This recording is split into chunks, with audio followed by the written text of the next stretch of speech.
Hello, and welcome to another Making of a DM with Nicole D'Angelo. Hello everyone, it's been about 20 hours since last night's game ended. I should say session, we're not done with the game, we're still going to go on for a long time. And it went 10,000% better than last week. We had fun, and that's even with all the many challenges that we had with the audio and the video. I still have to work that out, and that's going to take some time. So I'm not pushing to start streaming, and I'm not pushing for you to watch the playthroughs, except for giving me some constructive criticism. So they're not really meant to be entertainment at this point, but they will be in the near future. I still have to work out how I'm going to arrange everybody at the table in the basement. Stupid cat, right? And I have to work out what kind of microphones I want to use. We don't have a budget. We don't have a lot of money between us to do this. We're just trying to put it out there for other people to see because we really want other people to get involved with RPGs instead of sitting in front of a computer all day long and not getting out and meeting people. Well, that's not the only reason. We actually have fun with D&D, and we found that out this week. So let's go over last week first. Our party members, 4 of them, Emrin, Aranis, Shea, and Falgorn, met each other on a rise outside of the city. They approached the city, or the town, we're going to call it a town, it's actually pretty small, and they saw Drogtera being attacked by some kobolds.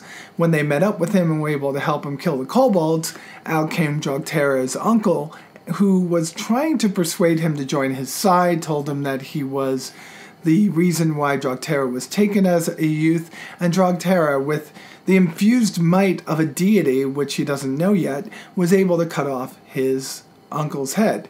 The head rolled around on the ground, and then this drake, this larger than an ambush drake, but this drake that he was carrying while leading around on chains, started to help him out, and in the very end brought him the head when he needed to get through the gate. Before we got to that part, we met up with Ryko, who's being dragged around by a bunch of kobolds on chains.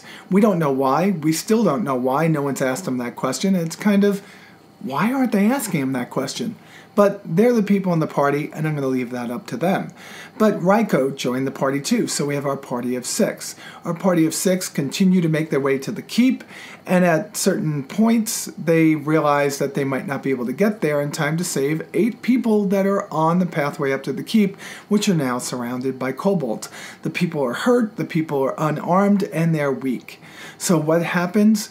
Drogtera grabs Falgorn by the arm and dwarf tosses him 30 feet to kill one of them, which now brings all of them on the attention of Falgorn, who's now lying prone.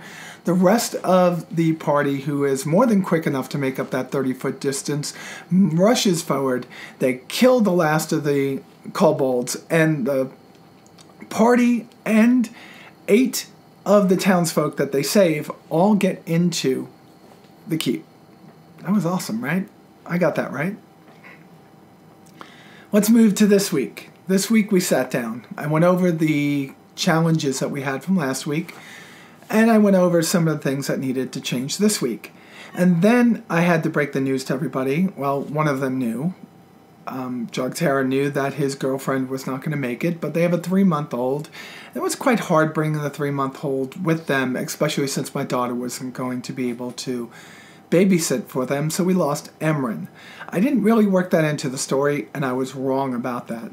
So I told the 5 people that showed up, and we're going to keep it at 5 for some time because it seems easier to handle. I told them I made mistakes. I bought them pizza, and we went over all the mistakes I made. We made the corrections to their character sheets if they had any to make. We went over what damage was. We went over what attack was, what the difference between the different checks were. And then we started along our way. At least we thought we were going to, but Aranis was late. Somebody stole Aranis' wallet yesterday. That was just horrible. He's a good man, even though he killed one of his own party members, but he definitely doesn't deserve to have his wallet stolen. Nonetheless, his wallet was stolen. He showed up late. We got a late start. All right, so a late start, and I was trying to keep everybody on a schedule. That's the first mistake that I made of the evening. It meant that I was going to make a few descriptive omissions, or omissions in description. It also meant that I was going to have my brain in another way and not offer some of the things that the party would see as they're walking through the keep. Specifically, as they get to the sally port and they have a mission to actually mend the door. The stupid cat behind me doesn't get it, does she? Sit your ass down, bitch. So what happened, and let's go back to the beginning of this episode, this session. So they get through the keep. The governor immediately starts to thank them and say, thank you so much. You saved us. You saved all these people. And maybe you want to get a look at them and see the people that you saved and see the other people that are here, because there's more there. And we're going to need you to sneak out of here and go save more of those people. So take a look around. They take a look around. They see mothers with children that are injured, the mothers that are injured, the children that are well, fathers that are dying, and just different people. And they see a couple of people that they met outside. Of course, that would be Dawn Mistwalker, who I put in the game so she could give them healing potions if they so chose. And I had to force that upon them later on, and we'll talk about that in a little bit. And her friend Sven from Tribor. So they look around and they decide, oh my God, this is worse than we thought it was going to be. We're going to need to help. So they decide that they're going to go and help. But before they go and help, the Governor Nighthill says, this is what we need to do. We need to fix the door first, because guess what? We just got breached by a scouting party. Don't worry, my men can handle the people that have come through the front gate, but I need you to get over there. And if any of you knows how to fix the gate or has a mending spell, please, can you fix the gate? Well, Shea had a mending spell, so they set off on their way. And this is where my first descriptive error happened. Well, they're walking up to the sally port. It's well lit, so I should have been able to tell them. You're walking through a corridor that's going towards the front gate. You see the front gate open. On either side of you is a stairwell that leads straight up to the sally port. The sally port is what looks over the gate and gives a opportunity for the guards inside to drop hot oil or shoot down on people that are trying to ram through the door. Well, the door is broken. We need you to mend the gate. And that mending spell was going to take 5 minutes. Well, they get to the sally port, and I totally didn't tell them about what it looked like as they walked up to it. And they didn't ask if they could run a perception test. And when they did, they rolled like 1. Their perception check, they rolled 1. So they walked upside, and essentially they were blind and couldn't see the hands in front of their face. So that was one of the problems that I had in the beginning, and they were going to be there for 5 minutes. So when I'm describing a incident after they cleared the room of the first group of people, of course, Jogterra took 9 points of damage and his leg. Shea healed him, and then he took another 6 points or 7 points of damage right after that. Oh God, this was getting a little bit out of hand. So they were able to mend the gate. They were able to get everything done, and then there were people. There was something scratching on one of the doors. Uranus chose to sit out this battle and just sit there and meditate and try to figure out what the note said. The key there was he wasn't going to be able to figure out what the note said, because a note is going to make itself apparent. It's going to reveal itself at the right time and to the right person. But I gave him a few of the words in it, so he knew that he was the right person.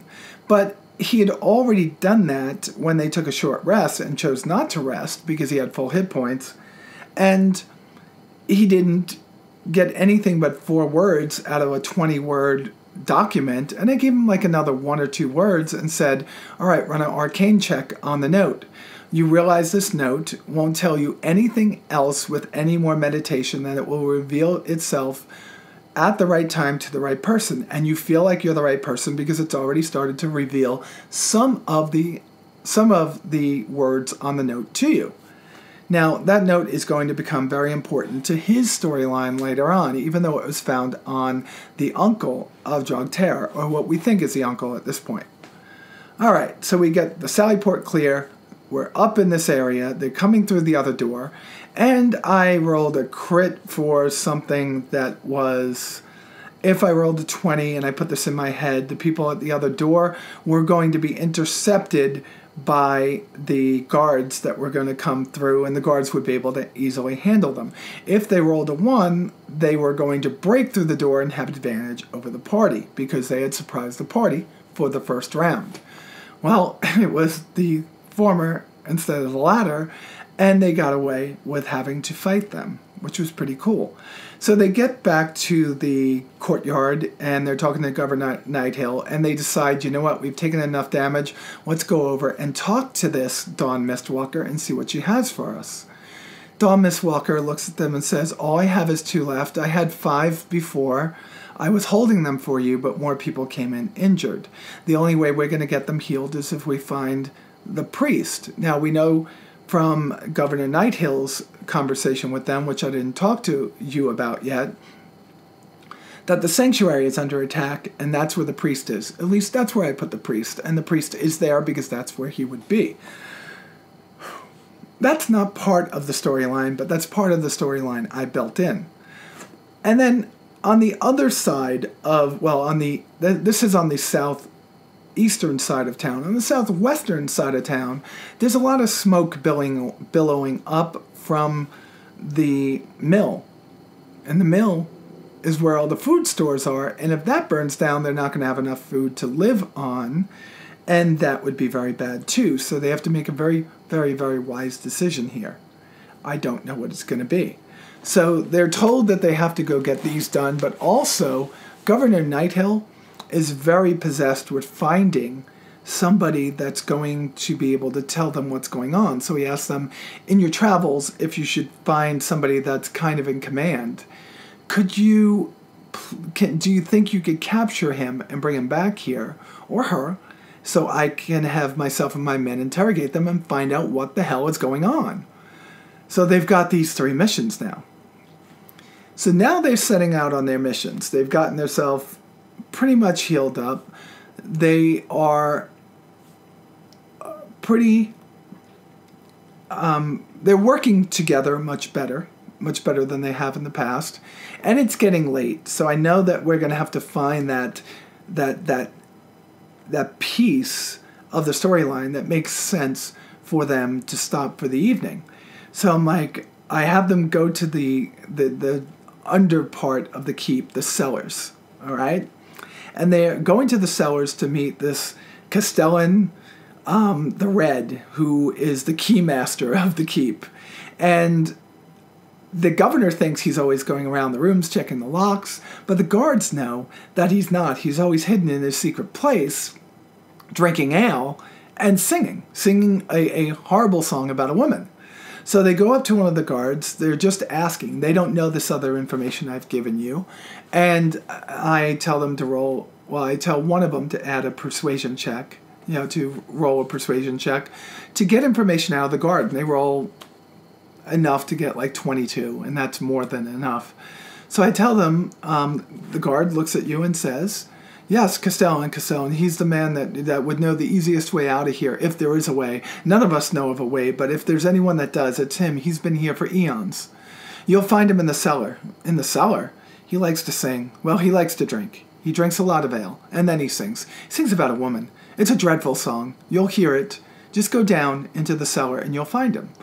So they set upon their way. They go down to the cellar. They're going down this corridor. It's kind of brightly lit for a cellar. It's brightly lit, kind of like the same brightness that you would have inside of a dining hall in this environment. So they get all the way down the hallway and into this room that's probably 20 by 20 by 20 with a storage area off to the left. And all they hear is the echoes of Castellan saying, "Matilda, Matilda, my sweet young Matilda." And as they walk through, he's like, whoa, who's there? Who's there? Who is out there? And he's saying this drunk, and he's really inquisitive about it, but he's trying to hold it together. And then he sees them coming towards him, and he says, Are you those heroes that saved all those people? And they go through the whole thing about saying, yes, they are, but they don't really know each other, but they're here. They have to go and try to save more people as a way out. And he's like, trying to remember.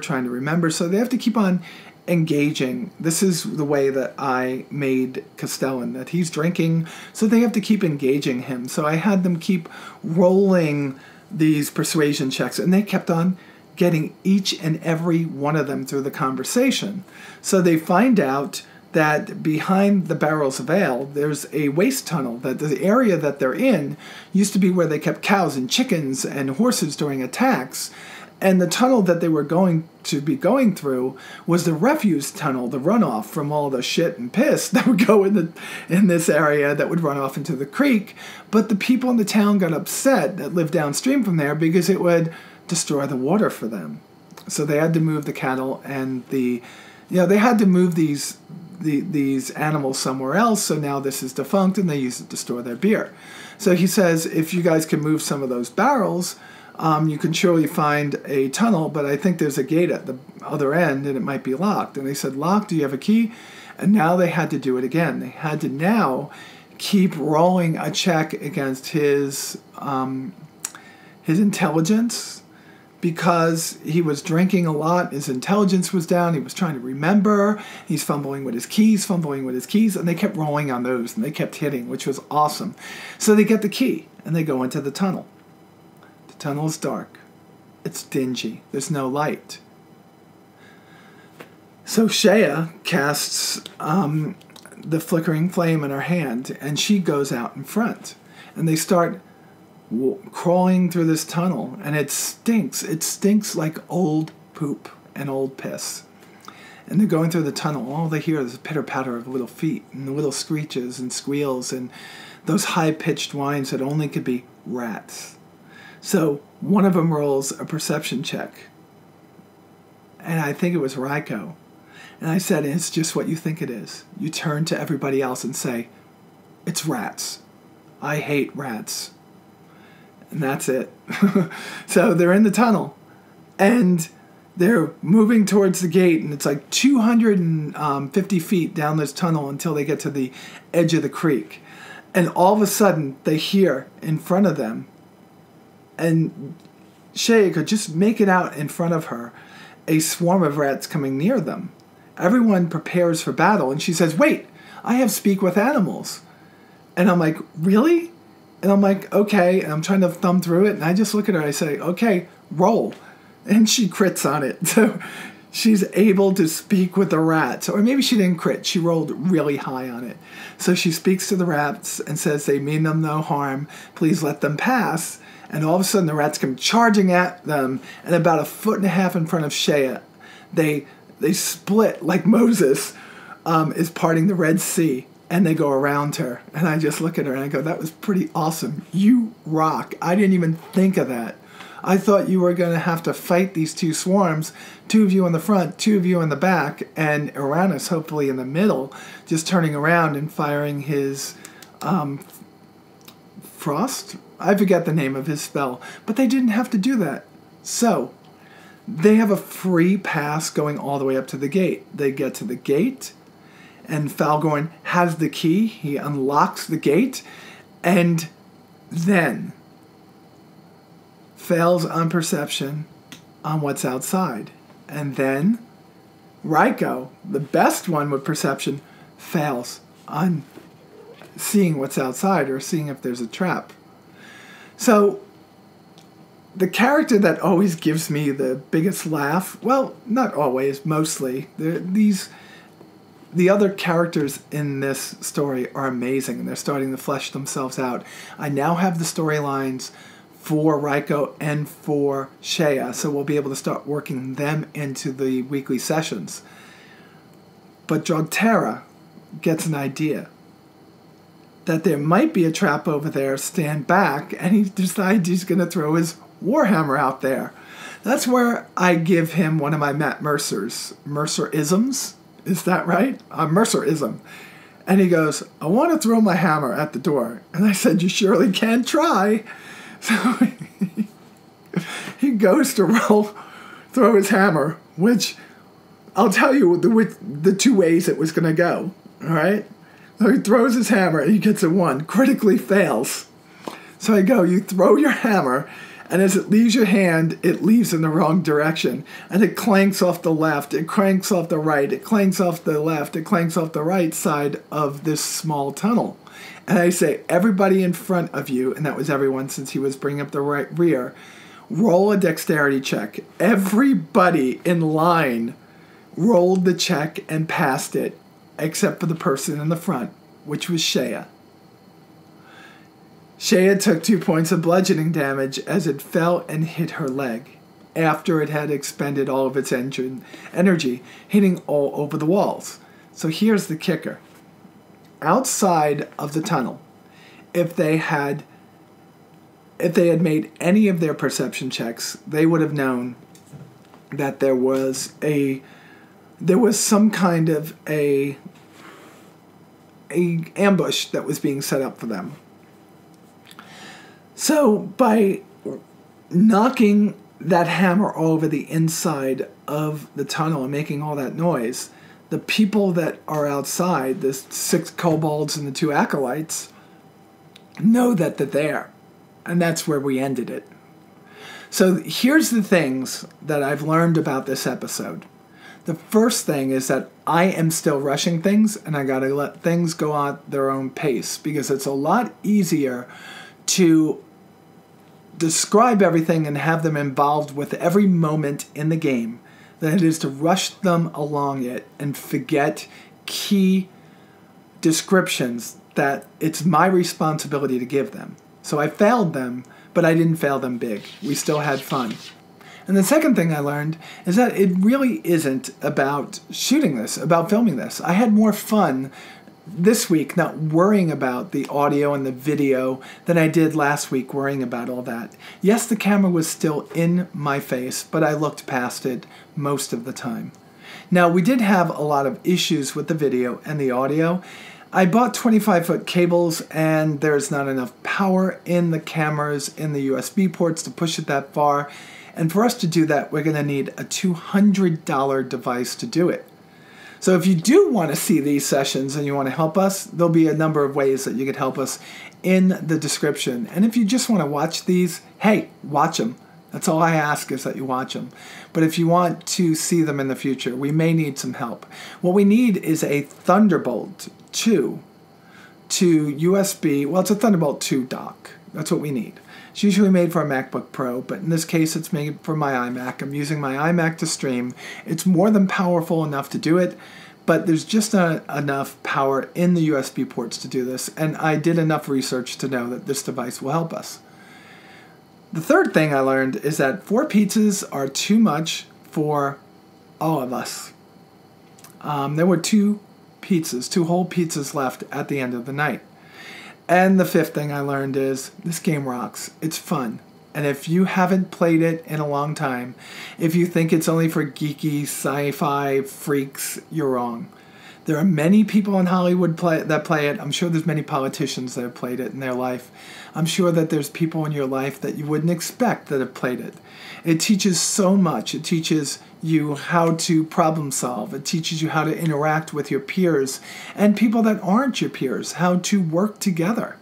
And I think that's an important part of things. And it keeps you off of these freaking computers that are sucking your soul out of your eye.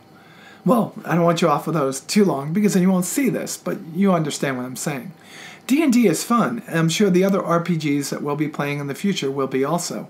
I'm getting better. I'm not perfect. I am a long way from perfect, but I'm getting better.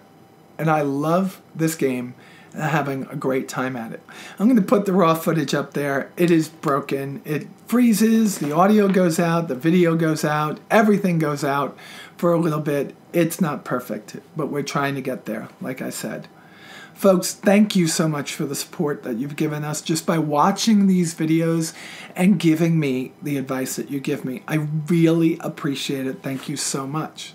And with that said, travel safe and roll high, and I'll see you next week. Bye.